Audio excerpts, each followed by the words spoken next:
দুনিয়া তো বেঈমান আমাদের চাইতে বেশি ভোগ করছে। আমি বুঝাইতে চাচ্ছি এটা। ওরা তো হেলিকপ্টার দিয়ে সার দেয়, আর আমরা তো এখনো অটোতে চলি। দুনিয়া হবে না বাপ, দুনিয়া নিয়ে তামাশা করলে মোমেন হবে না। ইমানদার দুনিয়া না, ইমানদারের আখিরাত। ওয়ালাদ-দারুল আখিরাতু খায়রুল লিল্লাযিনা ইয়াত্তাকুন আফালা তাকিলুন। আল্লাহ বলেন আখিরাতের ঘর জান্নাত মুত্তাকিদের জন্য, সেটাই উত্তম। তোমরা কি বুঝবে না? আল্লাহ বুঝে। কুল আউনাব্বিউকুম বিখাইরিম মিন যালিকুম।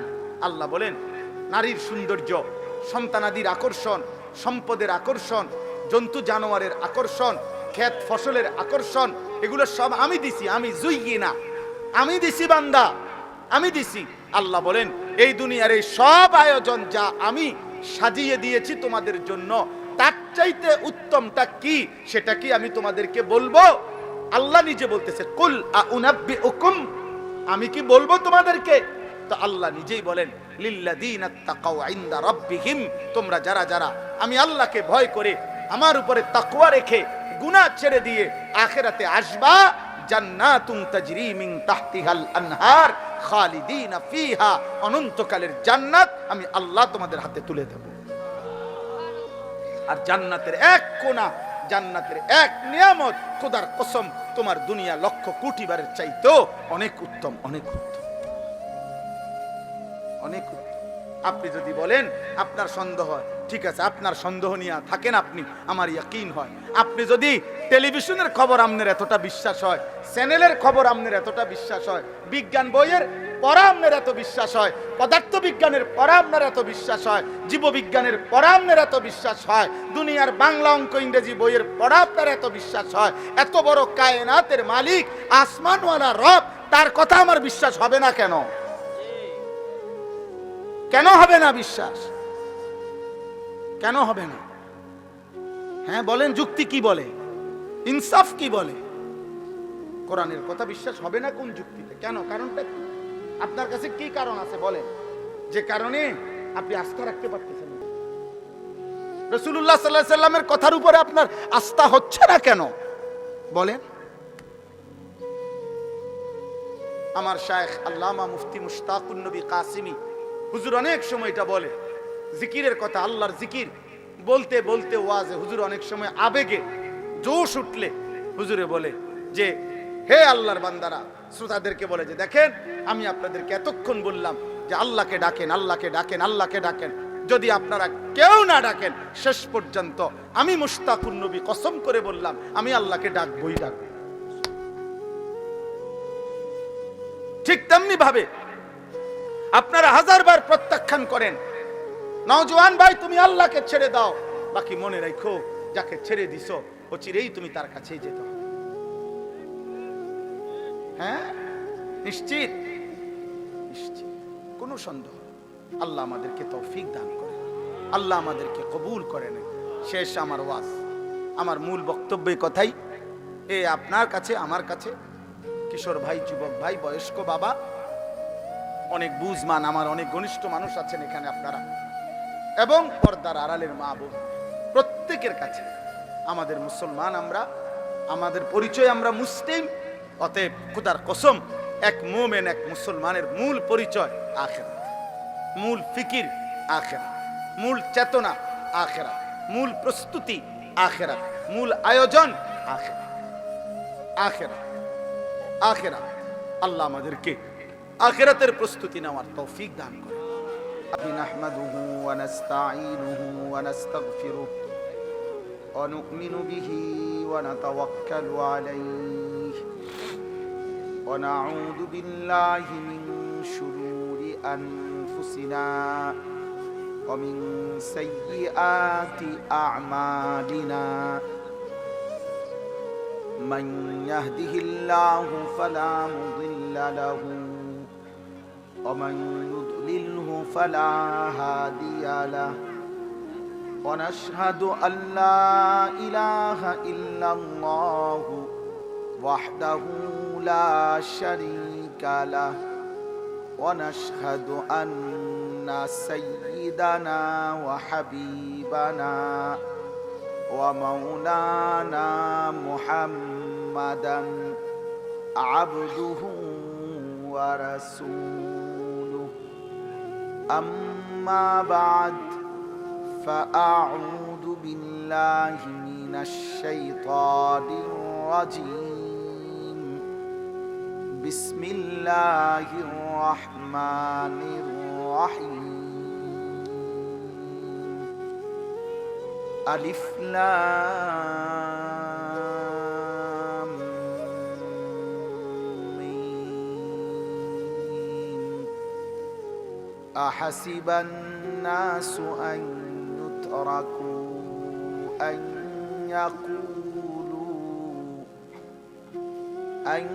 يقولوا آمنا وهم لا يفتنون ولقد فتنا الذين من قبلهم فليعلمن الله الذين صدقوا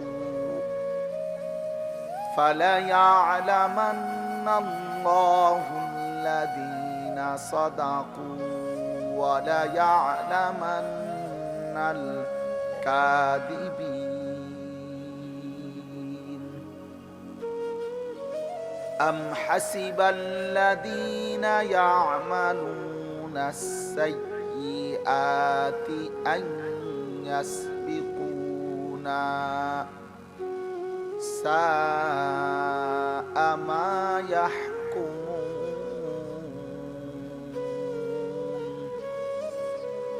من كان يرجو لقاء الله فإن أجل الله لآت وهو السميع العليم صدق الله مولانا العظيم وقال نبينا صلى الله عليه وسلم إن الدنيا حلوة خضرة وإن الله مستخلفكم فيها فينظر كيف تعملون فاتقوا الدنيا واتقوا النساء اللهم صل على محمد وعلى آل محمد كما صليت على إبراهيم وعلى آل إبراهيم إنك حميد مجيد اللهم بارك على محمد وعلى آل محمد كما باركت على إبراهيم وعلى آل إبراهيم إنك حميد مجيد سبحانك لا علم لنا إلا ما علمتنا إنك أنت العليم الحكيم আলহামদুলিল্লাহ আল্লাহ পাক রব্বুল ইজ্জত জুল জালাল ওয়াল ইকরামের ফজল করম রব্বুল আলামিনের অপরিসীম ইহসান মেহেরবানি দয়া আল্লাহ তাআলা আমাদেরকে আজ 27 ডিসেম্বর 2025 রোজ শনিবার কুমিল্লা ক্যান্টনমেন্ট নিশ্চিন্তপুর দারুল উলুম আল আমিন মাদ্রাসা ও খাদিজাতুল কুবরা রাদিয়াল্লাহু তাআলা আনহা বালিকা মাদ্রাসার উদ্যোগে আজকের এই 10ম বার্ষিক তাফসীরুল কোরআন মাহফিলে আল্লাহ তাআলাই আমাদেরকে আসবার বসবার আল্লাহর জন্যই জমা হওয়ার তৌফিক দান করেছেন আলহামদুলিল্লাহ। পবিত্র কোরআনুল কারীমের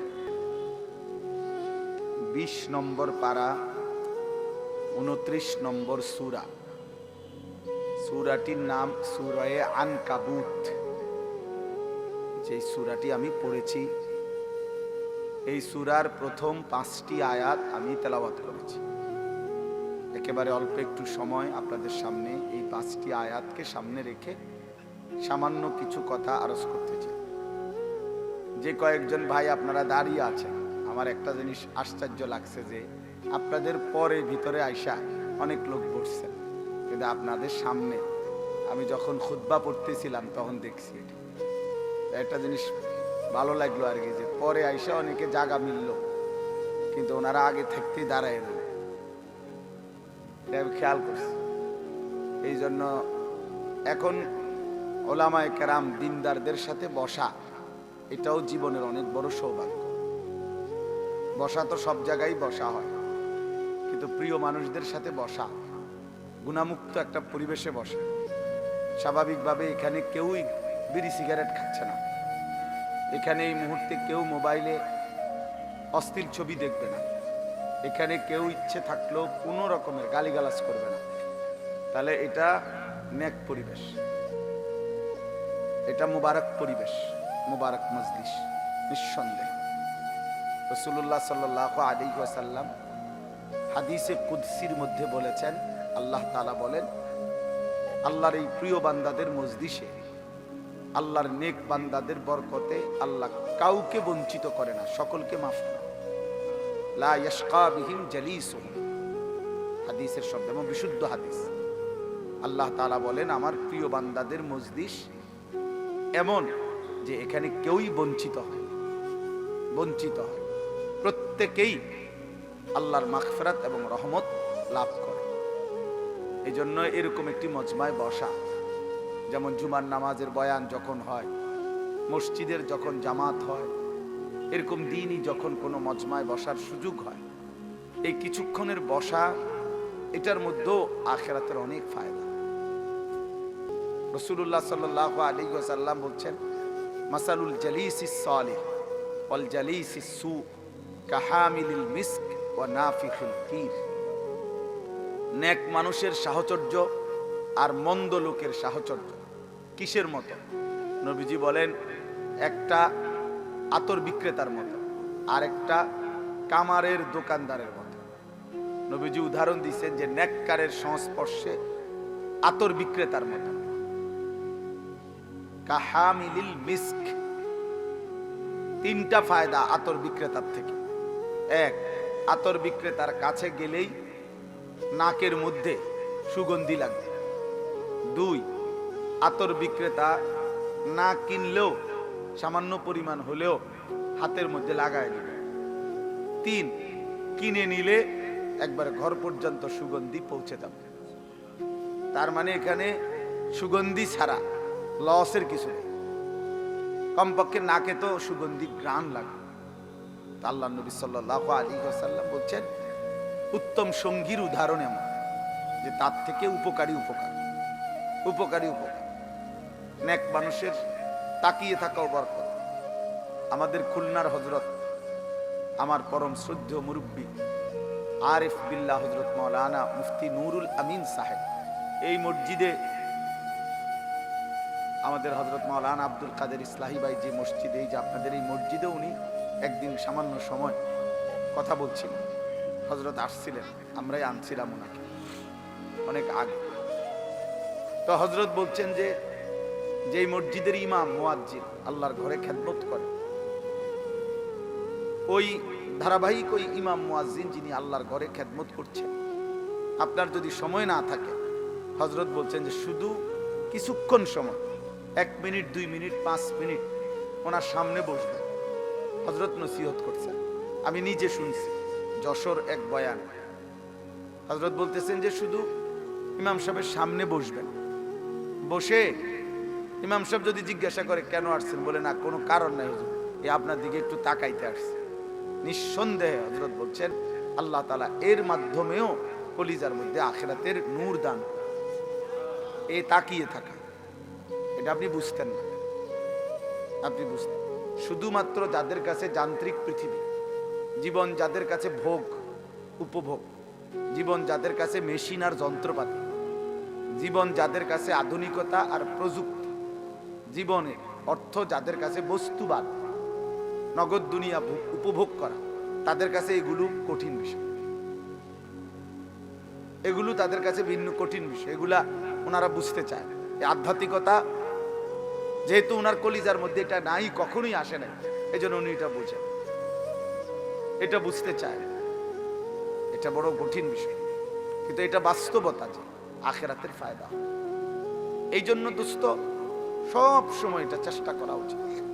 এমনিতেই বসা, হাদিসের মধ্যে আছে রাসূলুল্লাহ সাল্লাল্লাহু আলাইহি ওয়াসাল্লামের বহু সাহাবী নবী সাল্লাল্লাহু আলাইহি ওয়াসাল্লামের কাছে এমনিতেই বসতেন, এই চেহারার দিকে তাকায় থাকতেন। নবীজির সাথে কথা শেষ, মেহমানদারি করাইছেন। হযরত জয়নব বিনতে জাহাশ রাদিয়াল্লাহু তাআলা আনহার বিয়ের সময় ওলিমা খাওয়াইছেন নবীজি, নবীজির স্ত্রীর নাম আর কি। তো সাহাবারা কয়েকজন, খানা শেষ, মেহমানদারি শেষ, এখনো ওনারা উঠতেছেন, নবীজির সামনে বসে আছে। তাদেরকে উঠানোর জন্য আল্লাহ কোরআনের আয়াত নাজিল করছে যে আরে ভাই তোমরা উঠতেছো না কেন? ওনারা রাসূলুল্লাহ সাল্লাল্লাহু আলাইহি সাল্লামের সান্নিধ্য, সাহচর্য এত বেশি গ্রহণ করছে, এত বেশি গ্রহণ করছে। এটা বহুত জরুরি বিষয় ভাই।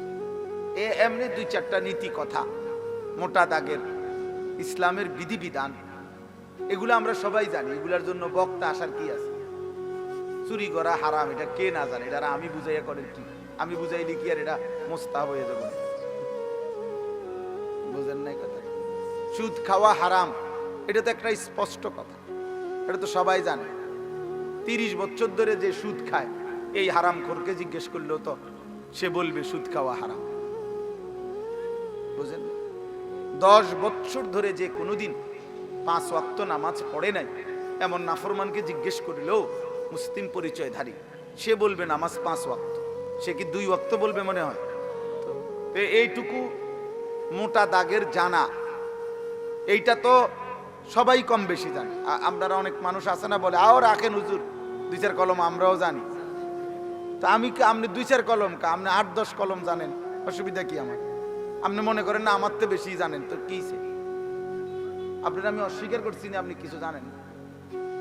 আমরা জীবনে বলছি না যে জনসাধারণ আপনারা কিছুই জানেন না, তাইলে 2-4 কলম তো আপনারাও জানেন, এটা আমিই তো বলি।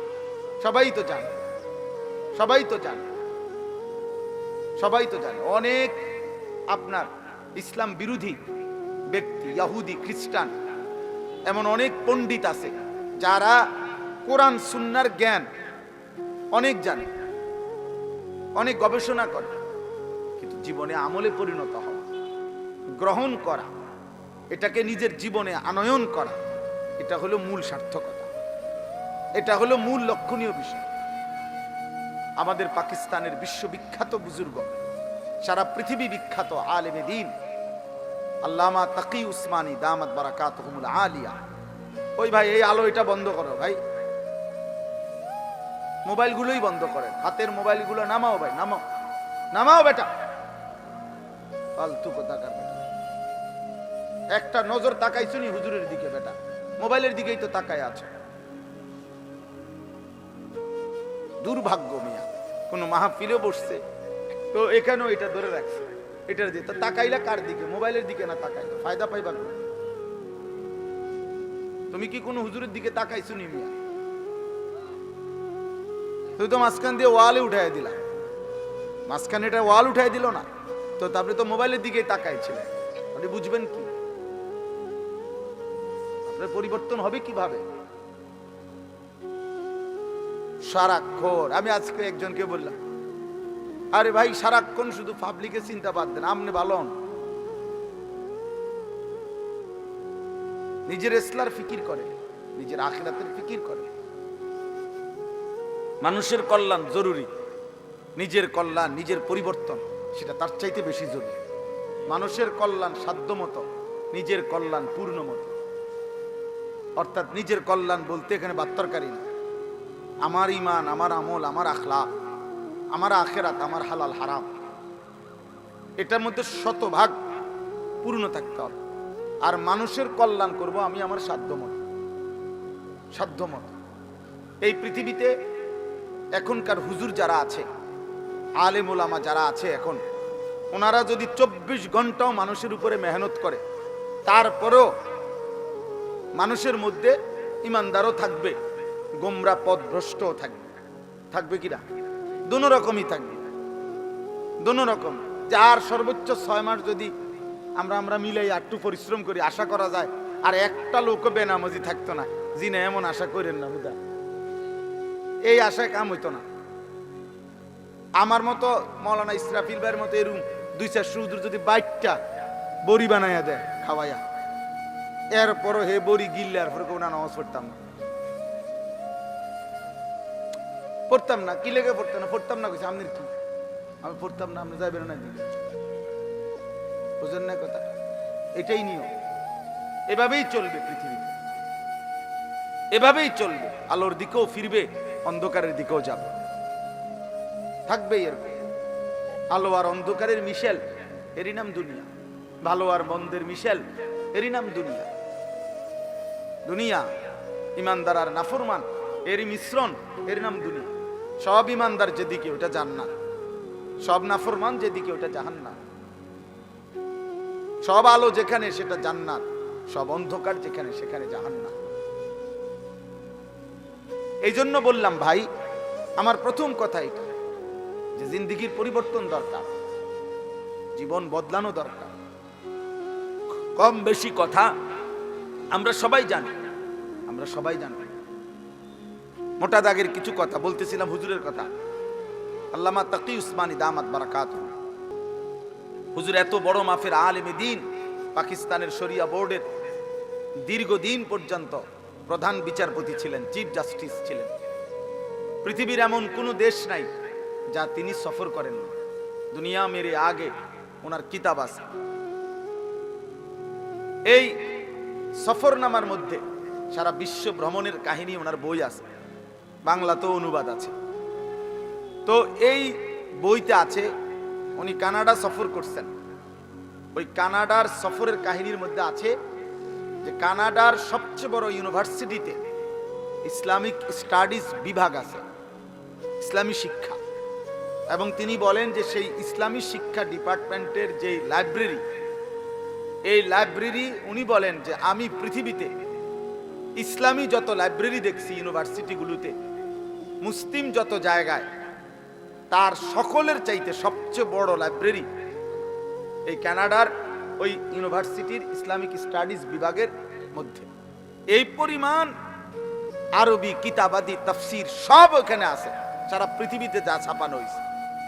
তিনি বলেন যারা সেখানে পড়তেছে ওদের বিষয় হলো এই ধর্মতত্ত্ব, মানে তারা ইসলাম এবং অন্যান্য ধর্মের মধ্যেও আপনার তুলনামূলক বিশ্লেষণ পড়ে। তো এই পড়তেছে যিনি ইসলামের উপরে, উনি বলেন আমি ক্লাসে গেলাম ইসলামিক স্টাডিজে, সেখানে গিয়ে দেখলাম ইসলামের উপরে অসাধারণ লেকচার দিচ্ছে, অসাধারণ বক্তব্য দিচ্ছে, দলিল ভিত্তিক। কিন্তু তিনি বলেন সেখানে দেখলাম আমি স্পষ্ট যিনি শিক্ষক, যিনি পড়াচ্ছেন তিনিও খ্রিস্টান, যে ছাত্রছাত্রী পড়া শুনতেছে তারাও সম্পূর্ণ খ্রিস্টান।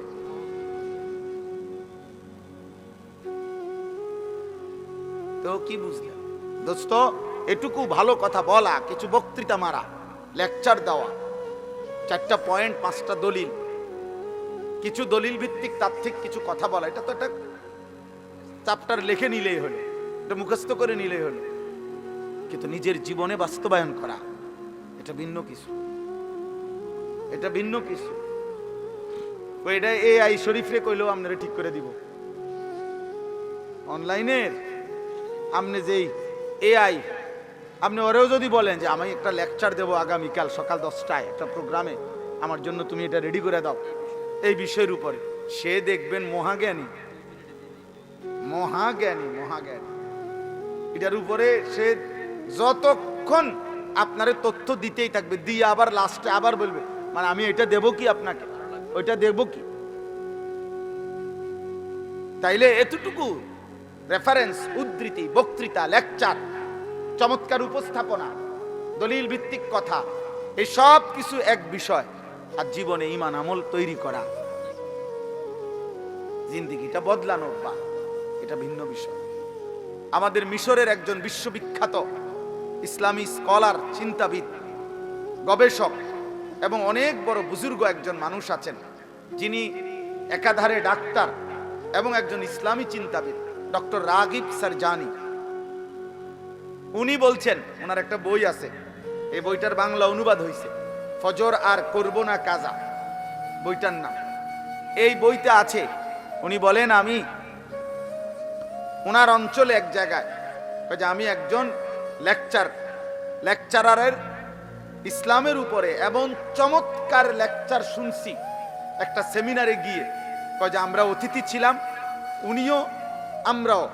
তো ওই অতিথি হিসাবে 3 দিন পর্যন্ত আমরা ওইখানে ছিলাম। ওনার লেকচারে আমি মুগ্ধ হইছি। কিন্তু 3 দিন পর পর ফজরের নামাজ তিনি বলেন আমি মসজিদের জামাতে পড়ছি, কিন্তু ওই ভদ্রলোককে যিনি চমৎকার ইসলামের উপরে তাত্ত্বিক দলিল ভিত্তিক এমন হৃদয়গ্রাহী বক্তব্য দিছেন, কিন্তু আমি 3 দিনের একদিনও ফজরের নামাজের জামাতে ওনাকে দেখি নাই। তৃতীয় দিন পরে 4র্থ দিন আমি ওনার কাছে গিয়ে ভাবছি উনি কোনো অসুস্থ কিনা, শারীরিকভাবে কোনো পেরেশানি আছে কিনা। এই জন্য বলছি যে দেখা করতে গেছি। দেখা করতে গিয়ে এরপরে ওনাকে বলছি, হযরত জনাব, আপনি নিশ্চয়ই কোনো পেরেশানিতে আছেন বা অসুস্থতায় আছেন, আপনাকে ফজরের নামাজে পরপর 3 দিন দেখলাম না, এই জন্য আপনার খোঁজ নিতে আসছে। তখন উনি বলছেন ওই ডাক্তার সাহেবকে, আসলে ডাক্তার সাহেব, আমাকে তো প্রতিদিন অনেকগুলো প্রোগ্রামে যেতে হয়, রাত গভীর পর্যন্ত আমাকে জাগতে হয়, জানিনি তো আল্লাহ গাফুরুর রাহিম। মানে কি আল্লাহ গাফুরুর রাহিম? মানে ফজরের নামাজ পড়ে না, বোঝেন নাই কথাটা? ফজরের নামাজ কি পড়ে না, কি বুঝাইল? এই জন্য বুঝাইছে আর কি যে আল্লাহ গাফুরুর রাহিম, আল্লাহ ওনার মাফ করে। আল্লাহ ওনারে বলছে যে তোমার ব্যাপারটা আলাদা, তোমার তো আমি চিনি, আলাদা, তুমি একজন বিশিষ্ট লেকচারার, তো তুমি বাদ দাও, তোমারটা আলাদা। এটা গুরুত্বপূর্ণ আমার ভাই, এটা বুঝতে চেষ্টা করেন। প্রতিটা ওয়াজ, প্রতিটা মাহফিল, আপনারা অনেক সময় বলেন যে হুজুররা কেবল আসমানের উপরের কথা, কবরের কথা, আখিরাতের কথা আর মাটির তলের কথা নিয়ে ব্যস্ত হয়ে আছে। আরে ভাইয়া, এটুকু ব্যস্ততাই তো অনেকের মধ্যে নাই, বাকি ব্যস্ততা তো আছেই। একটা অটো ঠিক করে দেওয়ার জন্য তো মিস্ত্রির অভাব নাই, একটা সিএনজি ঠিক করে দেওয়ার মতো মিস্ত্রির তো আব্বা অভাব নাই। একটা কৃষক যে তরকারি করে, আমার বাসার পাশে ফুলকপি পাতা কপি যে লাগায়, আমি তাকে দেখছি বহুদিন, তার কাছে প্রায় দিন আপনার প্রাইভেট কার দিয়া অফিসাররা, এই যে কৃষি বিভিন্ন অফিসার, বিভিন্ন কোম্পানির লোক, একদম স্যুট বুট টাই পরা, তার ক্ষেতের কাছে গিয়া তারে বুঝায়, এই সারের দূর, ওইটা দূর, ওইটা দূর। ফুলকপি পাতা কপি বুঝানোর মতো লোকের তো অভাব নাই। আপনি কি বুঝতে চান? দুনিয়া তো দুনিয়া বুঝানোর মতো লোকের তো অভাব নাই বাবা, কিন্তু আখেরাত বুঝানোর মতো, জীবনটা বদলে দেওয়ার মতো, আখেরাতের দিকে জীবন ফিরায় দেওয়ার মতো এটুকু মানুষের তো বড় অভাব। যে কয়জন আছে, এই কয়জনকেও যদি আপনারা বিদ্রুপ করে এই রাস্তার থেকে সরায় দেন, তো আখেরাত চিনাবে কে? আল্লাহ চিনাবে কে? তাই আখেরাত চিনাবে কে বাপ? এটা বুঝা দরকার আমার ভাই, এ কথা স্পষ্ট বুঝবেন। প্রতিটা বিবেকবান নওজোয়ান ভাই, তোমরাও বাবারাও এ কথা বুঝবেন।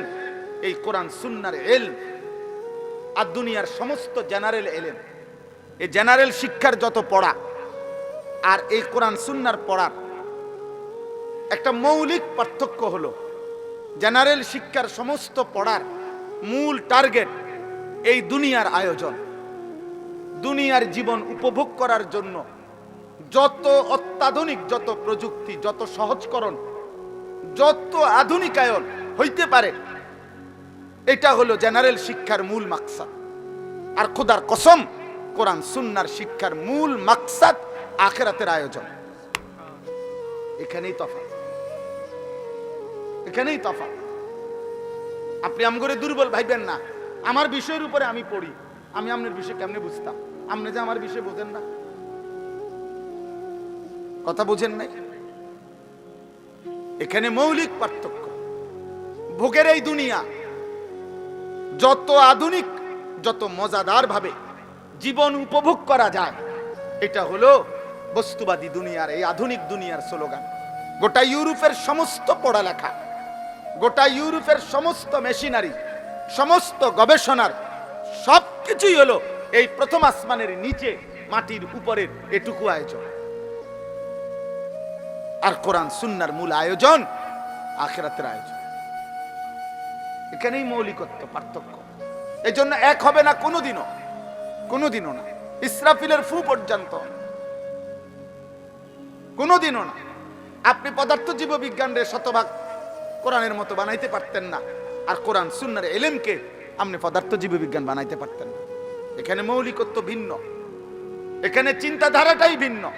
আমি যাচ্ছি ঢাকার দিকে, আপনি যাইতেছেন চিটাঙের দিকে, তা আমরা আগামী 300 ঘন্টা পরেও আমরা এক হবো কিভাবে? আপনি গেছেন গা চিটাগাং, আপনি গেলে সামনে আগাইলে কক্সবাজার যাবেন, আমি সামনে আগাইলে হয়তো ফরিদপুর যাব, নয়তো উত্তরবঙ্গ যাব। আমরা তো দুইজন চলছি দুই দিকে, দুইজন চলছি দুই দিকে। এরপরে দেখেন জীবন, দুনিয়া, এই দুনিয়ার সব কিছু আল্লাহই সৃষ্টি করেছেন, আল্লাহই সৃষ্টি করেছেন। আবার আখিরাত আল্লাহই বলেছেন। কিন্তু কোরআন এবং সুন্নাহর মধ্যে শত শত আয়াত, নবীজির শত শত হাদিসের মধ্যে দুনিয়া এবং দুনিয়ার জীবনটাকে আল্লাহ তাআলা এবং তার নবী সাল্লাল্লাহু আলাইহি সাল্লাম একদম তুচ্ছ, হেয়, হীন করে তুলে ধরেছেন। কোরআন দুনিয়াকে একদম তুচ্ছ করে তুলে ধরছে, আখিরাতকে অনেক মহান করে তুলে ধরছে। রাসূলুল্লাহ সাল্লাল্লাহু আলাইহি সাল্লামের হাদিস দুনিয়াকে একদম তুচ্ছ করে তুলে ধরছে, আখিরাতকে অনেক মহান করে তুলে ধরছে। আল্লাহ তাআলা কোরআনুল কারীমের মধ্যে বলছে, ওমা হাযিহিল হায়াতুদ দুনিয়া ইল্লা লাহবুন ওয়া লাইব। এই কথাটা কোরআনে বারবার আছে। আল্লাহ বলছে, বান্দা শোনো, দুনিয়ার জীবন আর কিছুই নয়, শুধুই তামাশা, শুধুই খেলাধুলা। তামাশা, তামাশা। এই বিল্ডিং 10 তলা, তামাশা। 80 লাখ টাকার গাড়ি, তামাশা, তামাশা। 10টা ফ্যাক্টরি, তামাশা, তামাশা। সাজগুজ, এই ফ্যাশন, এই রূপচর্চা। হাই নওজোয়ান, তুমি তোমার দেহ চর্চা করছো, কতভাবে চুল ফিরাইলা, কত প্রসাধনী ব্যবহার করলা, নিজের শরীরের ফিটনেস ধরে রাখার জন্য কত আয়োজনই করলা। আল্লাহর কসম নওজোয়ান, সেদিন খুব সামনে, যেদিন তোমার দেহের প্রতিটা অঙ্গ তোমার বিরুদ্ধে সাক্ষ্য দেবে। শাহিদা আলাইহিম সামউহুম ওয়া আবসারুহুম ওয়া জুলুদুহুম। আল্লাহ বলেন, কান, চোখ, ও জুলুদ মানে সমস্ত চামড়া, সারা দেহের চামড়া। আল্লাহ তাআলা বলছে, বান্দা তোমাদের কর্মকাণ্ড সম্পর্কে আমি আল্লাহর সামনে সাক্ষ্য দেবে, সাক্ষ্য দেবে। আল্লাহ তাআলা বলছে, ইন্নামা বাগিয়ুকুম আলা আনফুসিকুম। এই বান্দা, তোমরা যে প্রতিনিয়ত আমার রাস্তা ছেড়ে উল্টো পথে চলছো, বাগিয়ু, সীমা লঙ্ঘন করছো আমার হুকুমের সাথে, তো মনে রেখো এটা প্রত্যেকটাই তোমাদের উপরেই বর্তাবে, আমার উপরে না। আমার আসমান ছোট হবে না, আমার জমিন ছোট হবে না, আমার সূর্য বন্ধ হবে না, আমার চাঁদ ছোট হবে না। তোমরা সবাই নাফরমানি করলেও আসমান ছোট হয় না, আমার জমিন সংকুচিত হবে না। এটা তোমার বিরুদ্ধেই যাবে। আলা আনফুসিকুম, তোমাদের বিরুদ্ধে।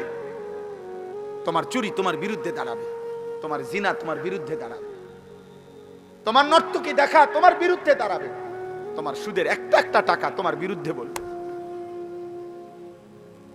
ইন্নামা বাগিয়ুকুম আলা আনফুসিকুম।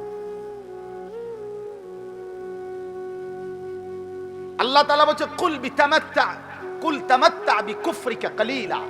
বান্দা তুমি তোমার নাফরমানি নিয়ে কালিলা। দুনিয়াকে আল্লাহ তুচ্ছ করে দিয়েছে। কুল মা ইনদাল্লাহি খায়রুম মিনাল লাহবি ওয়া মিনাত তিজারা। একটা উদাহরণ শুধু শুনেন। সাহাবায়ে কেরাম জুমার নামাজের দিন রাসূলুল্লাহ সাল্লাল্লাহু আলাইহি সাল্লামের প্রথম জামানায় জুমার নামাজের পরে খুতবা হইতো। এখন জুমার খুতবা হয় কখন? কথা বলেন না। ঈদের নামাজের খুতবা হয় কখন? আগে জুমার খুতবাও এরকম পরে হইতো। নবীজির জামানায় প্রথম বিধান ছিল, পরে আল্লাহর হুকুমে আবার বদলাইছে হুকুম। তো একদিন জুমার নামাজ নবীজি আদায় করে ফেলছে, জুমার নামাজ শেষ, এখন নবীজি সাল্লাল্লাহু আলাইহি ওয়াসাল্লাম খুতবা দিতে দাঁড়াইছে। ঠিক এই টাইমে মদিনার বাজারে পাইকার ব্যবসায়ীদের যে পাইকারি মাল দেয়, এই পাইকার আসছে। তখনকার যুগে এই পাইকার আসলে মানে বাঁশি দিয়া ফু দিত। তো এই নির্দিষ্ট এই ফু এটা শুনলে, আমরা ছোটবেলায় বাঁশি শুনলে বা এমনি টুংটুং শুনলে বুঝলাম আইসক্রিম আইসে, বুঝছেন না? এটা আমরা বুঝতাম দৌড় দিয়া। পরে কত আমার পুরা মনে আছে, আমার বাসায় আমার আব্বার বা মার এই সিরাপের বোতল, এটা ভালো বোতল, ওষুধ অনেক খাইছে না, এটা কোনাত দিয়া ফালাই দিয়ে সিরাপ আইসক্রিম খাই লাইছি বোতল দিয়া। বুঝেন নাই কথাটা? আমার দরকার আইসক্রিম, আমি সিরাপ দিয়া করবো কি? মায় পরে খুঁজছে যে বোতল, বলছি মাকে হালাই দিয়েছি, সিরাপ হালাইয়া মানে ওষুধ ভালাইয়া দিয়া আইসক্রিম খাই লাইছি। তাইলে বাঁশি ফু দিলে তো পাইকার আসছে। তখন নিজাম ছিল, নিয়ম ছিল, পাইকার মনে করেন 15 দিন পরে, 1 মাস পরে একদিন আসতো। তো সবাই দৌড়াদৌড়ি করে হুড়াহুড়ি করে খুচরা দোকানদাররা মালামাল নিতে যাইতো। কারণ এখন যদি মিস করে আরেক মাসের আগে কোনো কি আসবে না, পাইকার আসবে না, কঠিন হয়ে যাবে বেচা কিনা তাদের। তো ঘটনাচক্রে এই সাহাবাদের মধ্যে যারা এই মদিনার বাজারের ব্যবসায়ী, উনারাও ওই বাঁশির ফু শুই না, উনারা ভাবছে নামাজ তো শেষ, শুধু খুতবাটা বাকি। আমাদের অনেক ভদ্রলোক দেখেন না, অনেক ছেলে অনেক বাবা জুমার নামাজের সালাম ফিরাইলেই বাইর হয়ে যায়। পরের 4 রাকাত নামাজ যে সুন্নাত, এই পরের 4 রাকাত সুন্নাত নামাজ উনি বুঝছে যে হুজুর যেহেতু বেকুব এবং সামনের কাতারের লোকগুলা যেহেতু বোকা আহাম্মক গুলা, এই জন্য এরা 4 রাকাত পড়ে, সালাক নিয়ে বাইরে চলে যায়। আচ্ছা আমনে সালাকি নিয়ে আমনে যান, আল্লাহ ভরসা, গিয়া বাতে তো খান, আমরা বাতে খাই, জুমার পরে কোনো আমরা সিরা খাই না, এটা মনে, আমরা কোনো বন খাই না, আমরা বাতে খাই। আল্লাহর রহমতে আশা করি আমনেতে ভালোই খাই। হ্যাঁ না, উনারে শয়তানে কামড়া, ইবলিসে উনারে কামড়ায়, উনারে কিরমিয়ে কামড়ায়, উনি সাথে সাথে বাইরে হয়ে যায়। বোকা মানুষ বেটা, কি বুঝাইতে চাইছেন? ইমাম সাহেব বেওকুফ, ইমাম সাহেবের বাপের কান থেকে 4 রাকাত নামাজ আনছে, এটা যদি কোনো কোরআন সুন্নাহ অনুমোদিত না হয়, এটা রাসূলুল্লাহ সাল্লাল্লাহু আলাইহি সাল্লাম সাহাবায়ে কেরাম যদি না পড়তেন, তো এটা ইমাম সাহেব বছরের পর বছর একটি ভুল বেহুদা জিনিস পড়ে, এটা তা আপনার বিবেকে ধরে না? এটা আপনি বের হবেন কেন মিয়া? কেন খামখেয়ালি করবেন? জুমার নামাজ কি 2 রাকাত? কথা বলেন, জুমার নামাজ 2 রাকাত, তাইলে 2 রাকাত পড়বেন কেন? আল্লাহ আমাদেরকে বুঝ দান করে। চলেন তো, এই সাহাবীরা, এই যাদের কথা বলতেছিলাম, উনারা করছেন কি, ওই বাঁশির আওয়াজ শুনে, খুতবা না শুনে চলে গেছেন। ওনাদের হিসাব হইল পরে তো আর মাল পাইতাম না, কষ্ট হয়ে যাবে, তাইলে তো ব্যবসা ক্ষতি হয়ে যাবে। এই শুধু তারা গিয়া মাল কিনছে। খোদার কসম, কোরআন শরীফের মধ্যে আল্লাহ তাআলা একটা পূর্ণাঙ্গ সূরা নাজিল করছে, সূরা জুমআ, এবং ওই সূরার মধ্যে লাস্ট আয়াতে আল্লাহ নিজে বলছে, ওয়া ইজা রাআউ তিজারাতান আও লাহওয়ান ফাদ্দু ইলাইহা ওয়া তারাকুকা কাইমা। আল্লাহ অবাক হয়ে গেছে, আল্লাহ বলতেছে, বন্ধু হায় হায়, আপনার সাহাবীরা এটা কামটা করলো কি? তারা তাদের এই ব্যবসা, এই কথার সাথে আল্লাহ একটা শব্দ ব্যবহার করছে, আও লাহওয়ান, তারা তাদের এই ফালতু দুনিয়ার জন্য আপনার এই খুতবা ছেড়ে দিল আর আপনাকে দাঁড়ানো অবস্থায় রেখে চলে গেল। হায় হায়, কামটা করলো কি? কাজটা করলো কি? এরা গেল কেন? আল্লাহ রীতিমতো অবাক হয়ে গেছে। মহান আল্লাহ বলেন, বন্ধু কাজটা করলো কি? ও তারাকুকা কাইমা, আপনাকে খুতবা অবস্থায় রেখে চলে গেল। কিসের জন্য গেল? ব্যবসা। আও লাহওয়ান, এই তামসা, এই আল্লাহ বলছে তামাশা। সাহাবায়ে কেরাম ফুটবল খেলতে গেছিল, কথা বলে না, সাহাবায়ে কেরাম ফুটবল খেলতে গেছিল, সাহাবায়ে কেরাম মোবাইল টিপতে গেছিল। আপনার মনে হয় এটা সাহাবায়ে কেরাম কোনো ফালতু কাজে গেছিল, বিয়ের দাওয়াতে গেছিল? তাইলে হালাল ব্যবসা, এমনও তো না হারাম ব্যবসা, এটা ওনাদের হালাল ব্যবসার কাজে গেছে। আল্লাহ তাআলা বলছে, হায় হায় হায় হায়, করলা কি? খুতবা ছেড়ে দিয়ে, রাসূলের জবান থেকে খুতবা শোনা বন্ধ করে দিয়ে তোমরা তোমাদের এই তামাশায় চলে গেলা। তোমাদের ব্যবসা করতে চলে গেলা। এবার আল্লাহ বলেন, কুল, হে নবী আপনি বলে দেন ওদেরকে, মা ইনদাল্লাহ খায়রুম মিনাল লাহবি ওয়া মিনাত তিজারা। এই খুতবা শুনলে তোমরা যেই নেকি আল্লাহর কাছ থেকে পাইতা, আল্লাহ বলে খোদার কসম বান্দা, তোমাদের এই হাজার লক্ষ কোটির ব্যবসা এবং তামাম দুনিয়ার এই তামসার চাইতে খুতবার দ্বারা আল্লাহ যা দিত তা অনেক ঊর্ধ্বে, অনেক ঊর্ধ্বে, অনেক ঊর্ধ্বে। ভুল করলা তোমরা, ভুল করলা। কেন খুতবা শোনা ছেড়ে দিলা? কি বলেন, নামাজ ছেড়ে দিছে? কি ছেড়ে দিছে? এটা যদি আল্লাহ তাআলা সাহাবায়ে কেরামের এতটা অপছন্দ করে, তাহলে আমাদের 365 দিন খোদার এক বছরে, বলো না যুবক, আজ কত দিন হয়? 365 দিনের এক বছরে কোন দিন ফজরের নামাজ পড়তে পারলা না। আয় দুর্ভাগা, বদনসিব। এমন মুসলমান কেমনে হইল? এমন মুসলমান কেমনে হইল? এমন নাফরমান কেমনে হইলি বাপ? 365 দিনে খোদার এক বছরে একদিনও মনে পড়ে না।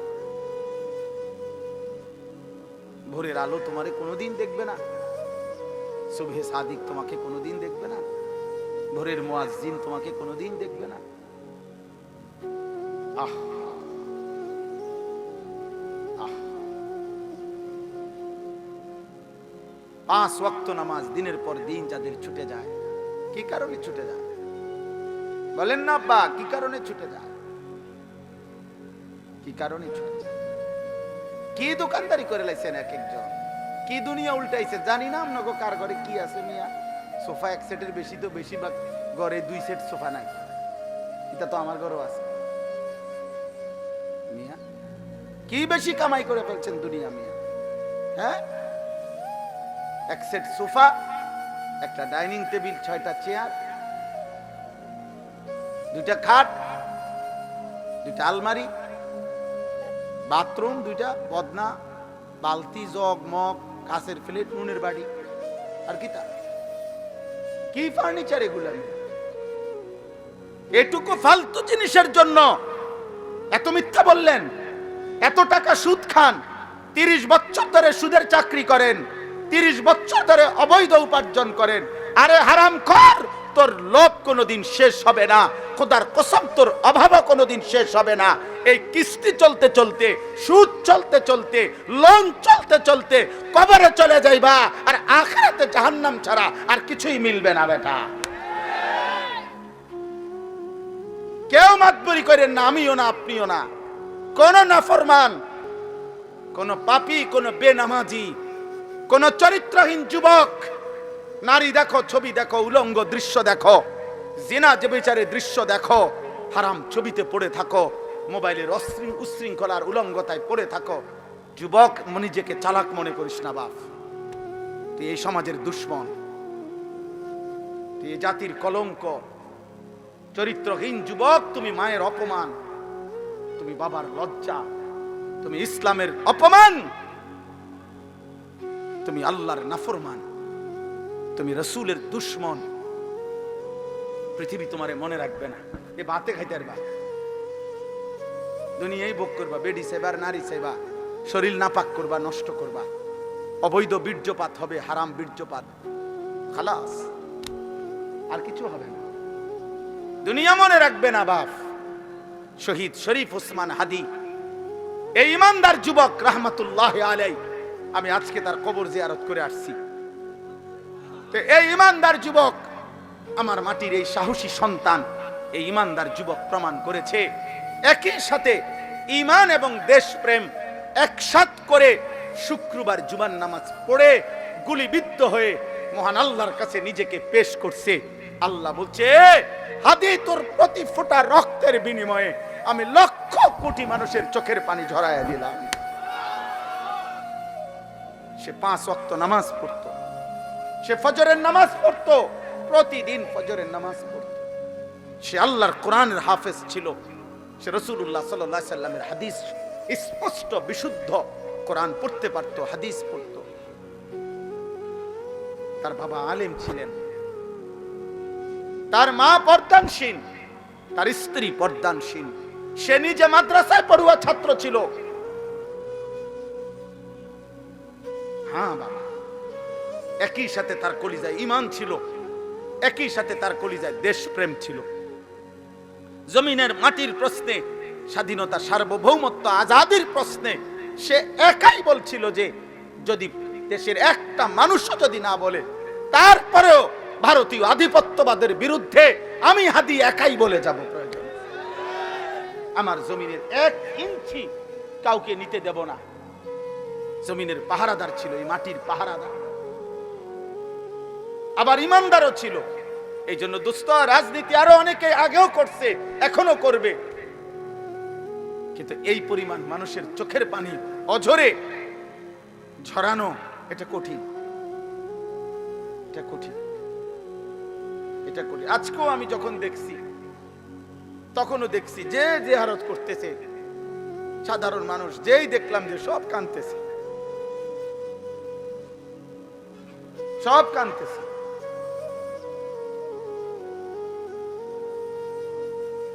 এই জন্য কিশোর ভাই, যুবক, নওজওয়ান, মরলে এমন মরাই মইর। কত হাফেজ, কত আলেম, কত মুফতি, কত মুহাদ্দিস, কত পীর, কত বুজুর্গ, কত আউলিয়া, কত হাফেজে কোরআন, কত 90 বছরের বুড়া মানুষ, 4 বছরের বাচ্চা মানুষ, সবাই চোখ দিয়ে আল্লাহ তার জন্য পানি ঝরাইছে। প্রতিটা চোখের পানি তার জন্য দোয়া না? কথা বলেন না কেন? প্রতি ফোঁটা চোখের পানি তার জন্য দোয়া না? তাইলে এমন একটা মরণ তুমি মরো, যে মরণে দেশ কাঁদবে, মাটি কাঁদবে, যে মরণে কোটি মানুষের চোখের পানি ঝরবে। ঈমান এবং দেশপ্রেম একসাথ করছে, সে একসাথ করেছে। মাতৃভূমির প্রতিও তার অগাধ ভালোবাসা ছিল। ঈমানের প্রশ্ন, সে আল্লাহ তাআলার আনুগত্যশীল বান্দা ছিল। আলহামদুলিল্লাহ, আল্লাহ তার কবরকে নূরে নূরে মুনাব্বার করে দেন। আল্লাহ তাআলা আমার উসমান হাদি রাহমাতুল্লাহ আলাইহি এই সন্তানের প্রতি ফোঁটা রক্তের বিনিময়ে আল্লাহ লাখো কোটি যুবক তৈরি করে দেন, এবং এটা হবে ইনশাআল্লাহ, এটা হবে, এটাই হবে ইনশাআল্লাহ। কারো চোখ রাঙ্গানি, কারো ষড়যন্ত্র, কারো কোনো কিছুতেই আমার মাটির ইমানদার যুবককে 1 ইঞ্চি আজাদি, আমার কাঁটাতার, আমার সীমান্তের 1 ইঞ্চি মাটি ইনশাআল্লাহ পার্শ্ববর্তী বেঈমান নিতে পারবে না ইনশাআল্লাহ। এটাই সত্য, কোনো সন্দেহ নাই। মনে রাখো যুবক, তুমি প্রয়োজনে লড়বা না, কিন্তু ইমানদার যুবক লড়বে, তুমি দেখো। এজন্য তোমরা, আমি অনুরোধ করছি, কিশোর যুবক ছেলেরা, নারী দেখতে দেখতে, ছবি দেখতে দেখতে, উলঙ্গ দৃশ্য দেখতে দেখতে, আরে বেটা, চটপটি খাইতে খাইতে 8 ঘন্টা শেষ করিস না বেটা। একটা চটপটি খাইছে বেটা, বন্ধুদের সাথে আড্ডা দিছে 8 ঘন্টা। এই 8 ঘন্টা কি করছে অপদার্থ বলতে পারবে না কি করছে। কিরে ভাই, কি করছে ততক্ষণ? আড্ডা দিছি। আর কি আড্ডা দিছ? আড্ডা দিছি, নারী দেখছি, মোবাইলে ছবি দেখছি, তার ফাঁসাত লাথি দিছি, তার শার্ট টাইনা ধরছে, তারে ঘুষি দিয়া লাইছে, ওইটার চুল ধরে টান মারছে। কি রে এরম করস? আমরা ফ্রেন্ড, তো ফ্রেন্ডে বুঝি আরেক ফ্রেন্ডরে লাথি দেয়, তো দুইটাই তো অপদার্থ ফ্রেন্ড, দুটাই তো প্লাস্টিক। এটা কোন ধরনের ফ্রেন্ড হইল? একটা আরেকটা লাথি দাও, ফালতু কোথাকার। তাহলে বলেন মি, জীবন মানে শুধু দুনিয়া উপভোগ করা? আখিরাতের ফিকির কে করবে? কবরের ফিকির কে করবে? পরকালের ফিকির করবে কে? এই জন্য আমি আপনাদের কাছে বলি, আমার মূল বক্তব্য এটা, আমাদের কোরআন সুন্নাহ ইসলাম, আমাদের নবীর মেহনত, ওলামায়ে কেরামের মেহনত, এই ওয়াজ, এই মাহফিল, এই জুমার বয়ান, এই সমস্ত আয়োজনের মূল মাকসাদ আখিরাতের আয়োজন। কিসের আয়োজন বলেন না? আল্লাহ তাআলা দুনিয়াকে তুচ্ছ করে ধরছে, বলছে লাহবুন, তামাশা, তামাশা। সাহাবাদেরকে বলছে, সাহাবারা হালাল ব্যবসার মাল কিনতে গেছে, আল্লাহ বলছে তামসাদ গেলাকা। অথচ আসলে কি তামসা এটা? কিন্তু আল্লাহ তাআলা সাহাবাদেরকে বলছে যে তামসাদ গেলা কেন খুতবা ছেড়ে? দুনিয়াকে আল্লাহ বলছে তামাশা। নবী সাল্লাল্লাহু আলাইহি ওয়াসাল্লাম বলছেন, একদিন নবীজি সাল্লাল্লাহু আলাইহি সাল্লাম একটা কান কাটা মরা ছাগল, কান কাটা মরা ছাগল সাহাবাদেরকে দেখাইয়া বলছে, তোমরা কেউ আমার থেকে 1 দিরহাম 1 টাকা মূল্যে এই কান কাটা মরা ছাগলটি কিনবা? তো সাহাবারা বলছে, লা নাখুযু হাযা বিদিরহামিন, ইয়া রাসূলুল্লাহ 1 টাকা মূল্যেও, মানে 1 দিরহাম মূল্যেও আমরা এটা কিনবো না। এটা কিত্তাম কিনবো? এটা তো কান কাটা মরা, এটা দিয়ে আমি করব কি? আল্লাহর নবী সাল্লাল্লাহু আলাইহি ওয়াসাল্লাম বলেন, মুসলিম শরীফের হাদিস, নবীজি বলেন, ফাওয়াল্লাহি লাদ দুনিয়া আহওয়ানু ইনদাল্লাহ মিন হাযা আলাইকুম। আল্লাহর কসম সাহাবীরা, এই কান কাটা মরা ছাগল তোমাদের কাছে যতটা নিকৃষ্ট, খোদার কসম আল্লাহর কাছে দুনিয়াটা তার চাইতে বেশি নিকৃষ্ট। এটা মালিকের কাছে কিছুই না। আমরা এক একজনে মানে এই বিল্ডিং একখানার গদ্দুয়ার গদ্দুর কইরা বাপসা কথা কয়, যে কি মুখ দিয়া কয় না নাক দিয়া কয় বুঝা যায় না, মাত বড়ি কয়। কি বিল্ডিং করছেন মিয়া? 6 তলা বিল্ডিং। ইউরোপ আমেরিকার মধ্যে 6 তলা বিল্ডিং এর মধ্যে তো ছাগলও ফালে না। দেখেন মিয়া, কি আমি এই 70-80 লাখ টাকা দামের এসব প্রাইভেট কার দিয়া জাপানে ঘাস টানে। আপনি জিজ্ঞাসা করেন, আমি জিজ্ঞাসি, ছাগলের ঘাস টানে, ঘাস টানে এগুলা। এরা কয়েকদিন সালাইডি হালাই দিলে আর পরে আমরা দেশে কয় এগুলা একেবারে 1 নম্বর। কি এটা না? হ্যাঁ, তো এইটা কি জহির ভাই কনে 26,000 মাইলেজ 28,000 মাইলেজ, মানে এরা কয়েকদিন চালাই হালাই দিচ্ছে এটা, যা ফালতু জিনিস ফালা। এইটাই আমাদের দেশের সবচেয়ে ব্র্যান্ডেড বিশাল কিছু, ওটা ওরা ফালাই দিচ্ছে, ফালাই। আমার একজন পরিচিত আছে, উনি বলছে অস্ট্রেলিয়া থাকে উনি, আমি ওনারে জিজ্ঞাসা করছি আপনি কি করেন অস্ট্রেলিয়া? বলছে হুজুর আমি হেলিকপ্টার দিয়ে সার দেই। কসম খোদা, হেলিকপ্টার দিয়ে কি দেয়? সার দেয়, সার। মানে কোম্পানির সবজি প্রজেক্ট এত শত একর, হ্যাঁ এগুলো কোনো 8টা সার দিব এই সিস্টেম না, অটো দিয়ে দিলে হইতো না, সিএনজি দিয়ে দেওয়া যায় না, এগুলো হেলিকপ্টার দিয়ে সার দেয়। আমাদের বাংলাদেশে হেলিকপ্টার দিয়ে সার দিব কোন বছর? এই 12 তারিখের পরে।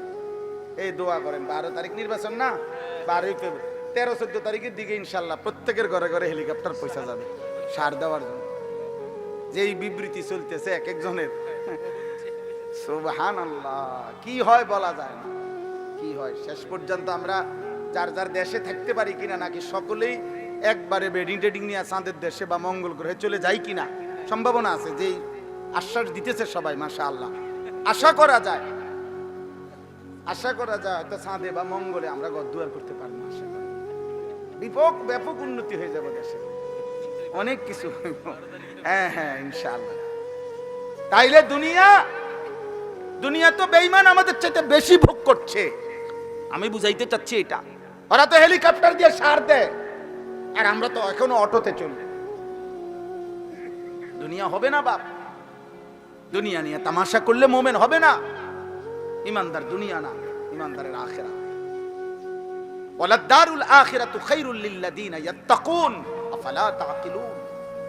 আল্লাহ বলেন আখিরাতের ঘর জান্নাত মুত্তাকিদের জন্য সেটাই উত্তম, তোমরা কি বুঝবে না? আল্লাহ বলেন কুল আউনাব্বিউকুম বিখাইরিম মিন যালিকুম। আল্লাহ বলেন নারীর সৌন্দর্য, সন্তানাদির আকর্ষণ, সম্পদের আকর্ষণ, জন্তু জানোয়ারের আকর্ষণ, ক্ষেত ফসলের আকর্ষণ, এগুলো সব আমি দিছি। আমি জুইয়িনা, আমি দিছি বান্দা, আমি দিছি। আল্লাহ বলেন এই দুনিয়ার এই সব আয়োজন যা আমি সাজিয়ে দিয়েছি তোমাদের জন্য, তার চাইতে উত্তমটা কি সেটা কি আমি তোমাদেরকে বলবো? আল্লাহ নিজে বলতেছে কুল আউনাব্বিউকুম, আমি কি বলবো তোমাদেরকে?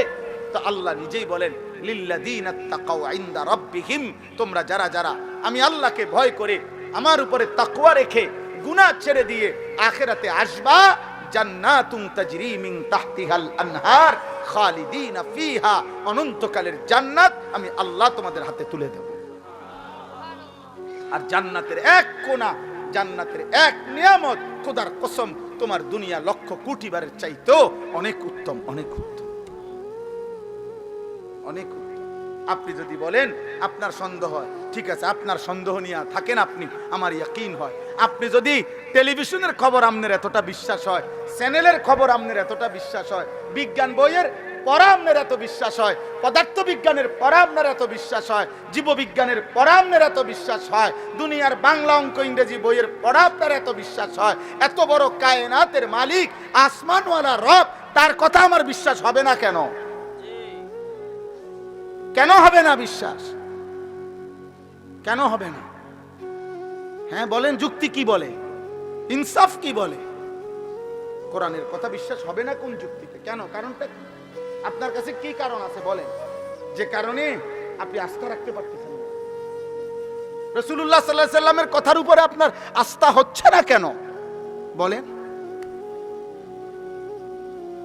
আমার শায়েখ আল্লামা মুফতি মুশতাকুন নবী কাসিমি হুজুর অনেক সময় এটা বলে, জিকিরের কথা, আল্লাহর জিকির বলতে বলতে ওয়াজে হুজুর অনেক সময় আবেগে জোশ উঠলে হুজুরে বলে যে, হে আল্লাহর বান্দারা, শ্রোতাদেরকে বলে যে, দেখেন আমি আপনাদেরকে এতক্ষণ বললাম যে আল্লাহকে ডাকেন, আল্লাহকে ডাকেন, আল্লাহকে ডাকেন, যদি আপনারা কেউ না ডাকেন শেষ পর্যন্ত আমি মুশতাকুন নবী কসম করে বললাম আমি আল্লাহকে ডাকবই ডাকবো। ঠিক তেমনি ভাবে আপনারা হাজারবার প্রত্যাখ্যান করেন, নওজোয়ান ভাই তুমি আল্লাহকে ছেড়ে দাও, বাকি মনে রাখো যাকে ছেড়ে দিছো ও চিরেই তুমি তার কাছেই যেতে হবে। হ্যাঁ, নিশ্চিত, নিশ্চিত, কোনো সন্দেহ। আল্লাহ আমাদেরকে তৌফিক দান করে, আল্লাহ আমাদেরকে কবুল করে নেয়। শেষ আমার ওয়াজ, আমার মূল বক্তব্য কথাই, এ আপনার কাছে, আমার কাছে, কিশোর ভাই, যুবক ভাই, বয়স্ক বাবা, অনেক বুঝমান আমার অনেক ঘনিষ্ঠ মানুষ আছেন এখানে আপনারা, এবং পর্দার আড়ালের মা বোন, প্রত্যেকের কাছে আমাদের মুসলমান, আমরা, আমাদের পরিচয় আমরা মুসলিম, অতএব খোদার কসম এক মুমিন, এক মুসলমানের মূল পরিচয় আখিরাত, মূল ফিকির আখিরাত, মূল চেতনা আখিরাত, মূল প্রস্তুতি আখিরাত, মূল আয়োজন আখিরাত, আখিরাত, আখিরাত। আল্লাহ আমাদেরকে আখিরাতের প্রস্তুতি নেওয়ার তৌফিক দান করে। আল্লাহ তাআলা বলেন, বিসমিল্লাহির রহমানির রহিম, আলিফ লাম মিম। এটা কোরআনের একটা মুজিজা।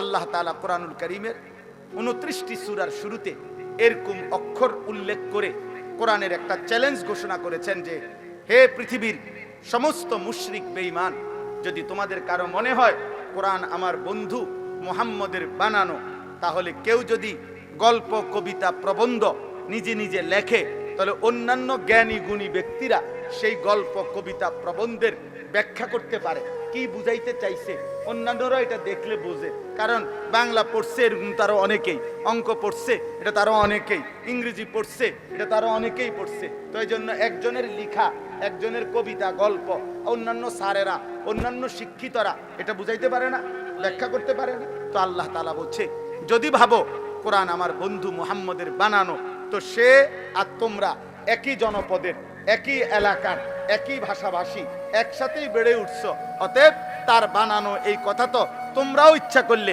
ব্যাখ্যা করতে পারবা, বুঝাইয়া বলতে পারবা। তাহলে মুহাম্মদের বানানো আলিফ লাম মিম এই 3 অক্ষরের অর্থ কি? কও কও কও, তোমার আব্বারে ডাকো, তোমার 14 গোষ্ঠীরে ডাকো। এরকম 29টা সূরার শুরুতে আল্লাহ তাআলা এমন আয়াত নাজিল করেছেন, একবারও বলতে পারে নাই, আজও বলতে পারে নাই। অতএব প্রতিবার প্রমাণিত কোরআন আল্লাহর কালাম। কার কালাম? মানুষের কালাম হলে যেই কোনো জ্ঞানী গুণী এটা ব্যাখ্যা করে বলতে পারে। আহাসিবান নাসু আন ইউতরাকু আন ইয়াকুলু আমান্না ওয়া হুম লা ইফতানুন। এই যে কথা শেষ, দেখেন হুজুর চলে আসছেন, ইনশাআল্লাহ হযরত বয়ান করবেন। আল্লাহ তাআলা বলেন, মানুষরা কি ভাবলো? এই কথাটা শুধু তর্জমা শুনলেই বুঝবেন।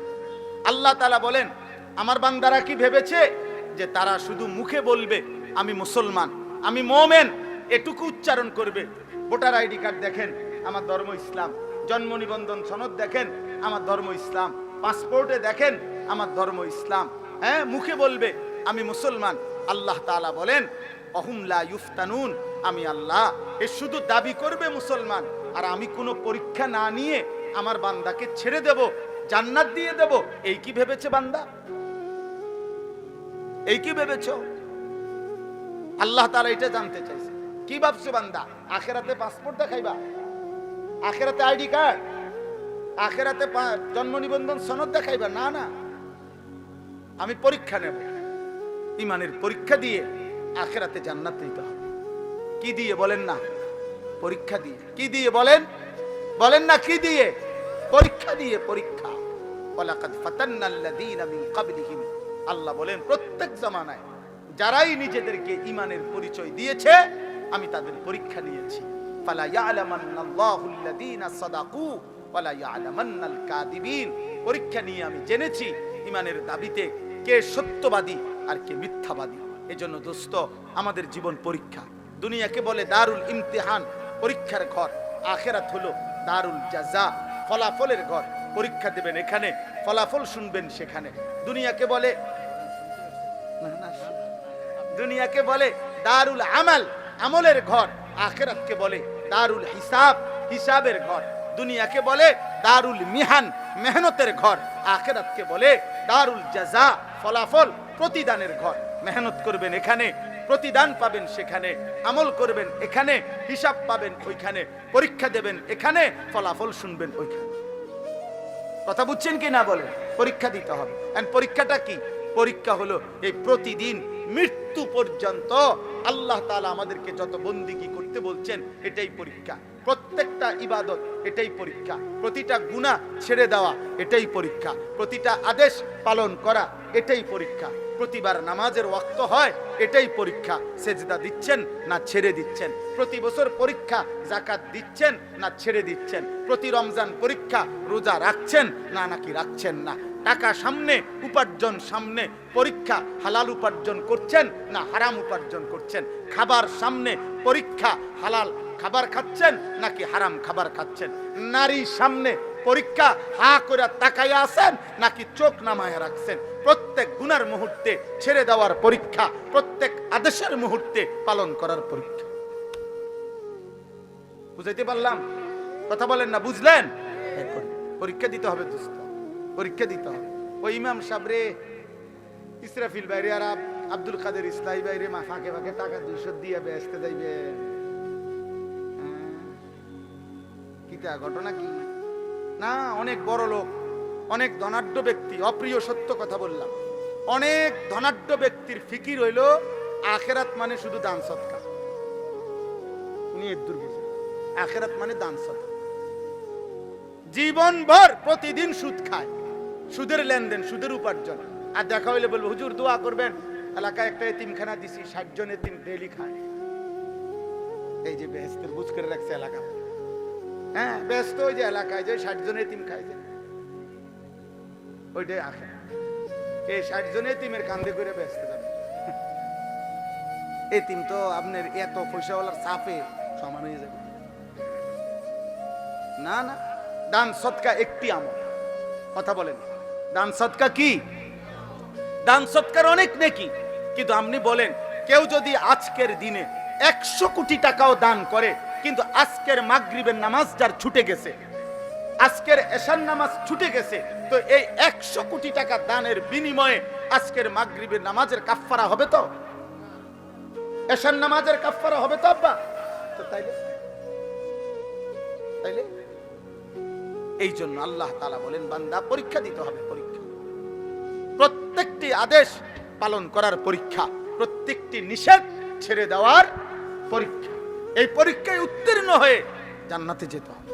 জান্নাত মামুলি না।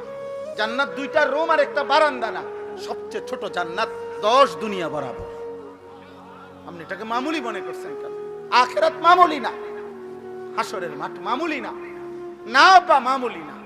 হাসরের মাঠ মসজিদে 4টা ফ্যান দেওয়া না, 3-4-12 টাকা দিয়ে জান্নাত না, এত কম না। 2 কাতার টাইলসের টাকা দিছেন, আপনি বেহেশতে যাবেন না? হবে না। এটা একটা আমল, নেকি হবে, সওয়াব হবে, কিন্তু বাকি আমলগুলোর হিসাব দিতে হবে। আম হাসিবাল্লাযীনা ইয়ামালুনাস সাইয়্যাতি আন ইয়াসবিকুনা সাআ মা ইয়াহকুমুন। শেষ আল্লাহ বলেন, বান্দা তোমরা যারা যারা প্রতিনিয়ত নাফরমানি করছো, তোমরা যদি ভেবে থাকো যে এই পৃথিবীর বহু লোককে ফাঁকি দিছো, কেউ টের পায় নাই তোমার পাপ, তোমার অপরাধ, এ কারণে যদি মনে করে থাকো যে আমি আল্লাহকেও ডিঙ্গায় ফেলবা, আমাকেও ফাঁকি দিয়ে ফেলবা, খোদার কসম আল্লাহ বলেন সাআ মা ইয়াহকুমুন, তাহলে বান্দা এটা কিন্তু তুমি বড় ভুল সিদ্ধান্ত নিছো। এই পৃথিবীর সব ফাঁকি দিল, আমারে ডিঙ্গাইবা কেন? আমাকে আড়াল করবা কেন? আমার থেকে লুকাইবা কেন? আমাকে অতিক্রম করে যাবা কেমনে? আমার হাত থেকে ছুটবা কেমনে? পারবেন? কথা বলেন না পারবেন? বলেন না পারবেন? হ্যাঁ যুবক ভাই, অতএব নওজোয়ান, রাত 2টায় পৃথিবী ঘুমায়, কিন্তু আসমানওয়ালা রব ঘুমায় না। 2টা বাজে, তুমি ভাবছো কেউ জেগে নাই, এই জন্য মোবাইলে উলঙ্গ ছবি দেখো। আসমানওয়ালা রব ডেকে বলে, আনিস আমি জেগে আছি, আমি দেখছি, আমি দেখছি, আমি দেখছি। সুদের টাকা কেউ টের পায় নাই, ওজনের কমতি কেউ বুঝে নাই, কাস্টমার বুঝে নাই, আসমানওয়ালা বলে আমি বুঝেছি। মান কানা ইয়ারজু লিকা আল্লাহ ফাইন্না আজালাল্লাহি লাআতিন ওয়া হুয়াস সামিউল আলিম। ওফ, মালিক শেষে চমৎকার কথা বলে, অতএব সব কিছু বুঝে শুনে পরীক্ষা দেওয়ার নিয়ত করে আমার যে বান্দা ঈমান আমলের পরীক্ষা দিবা, বন্দেগী ইবাদত আমল করতে থাকবা, আর মনে মনে আশা আমি আল্লাহর সাক্ষাৎ পাইবা, জান্নাত পাইবা। আল্লাহ বলে যদি এই আশা পোষণ করে থাকো, আমার বন্দেগী করতে থাকো, আমি আল্লাহ ওয়াদা দিলাম আমি একদিন নির্দিষ্ট সময়ে আমার ফেরেশতা মালাকুল মউত আজরাইলকে তোমার কাছে পাঠাবো, সে তোমাকে আমার কাছে নিয়ে আসবে, আমাকেও দেখবা, আমার জান্নাতও পাইবা। ওয়া হুয়াস সামিউল আলিম। আল্লাহ বলেন, অতএব শুনে নাও বান্দা, যাই বলো আমি সব শুনি, যাই করো আমি সব জানি, ভালোটাও জানি, মন্দটাও জানি, রাতেরটাও জানি, দিনেরটাও জানি, একাকীও জানি, প্রকাশ্যেও জানি, দিবালোকেও জানি। অতএব আমাকে লুকাইও না, আমার থেকে আড়াল করো না। আল্লাহ আমাদের সবাইকে ঈমানের জীবন দান করে, আমলের জীবন দান করে, আখিরাতের ফিকির দান করে, কবরের ভয় দান করে, জাহান্নামের ভয় দান করে। প্রিয় ভাই নওজোয়ান, আর কিছু সময় মুহতারাম মেহমান হযরত অনেক দূর থেকে কষ্ট করে এসেছেন, দয়া করে অল্প সময় কথা বলবেন, দোয়া করবেন। সবার কাছে অনুরোধ, নওজোয়ান ভাই তোমরা আসছো কষ্ট করে, একান্ত কারো কোনো জরুরত না হলে আমি হাত জোড় করে অনুরোধ করে বলছি, সবাই মহব্বতের সাথে বসে শুনলে, এক আল্লাহওয়ালার কাছ থেকে দোয়া নিয়ে গেলে বরকত হবে। আল্লাহ আমাদের সবাইকে তৌফিক দান করেন। দারুল উলুম আল আমিন মাদ্রাসা আল্লাহ কবুল করেন। আগামী 10 জানুয়ারি আমাদের কুমিল্লা জেলা কওমি মাদ্রাসা সংগঠন বুড়িচং উপজেলা শাখার উদ্যোগে কাবিলা শাহী ঈদগাহ মাঠে আমাদের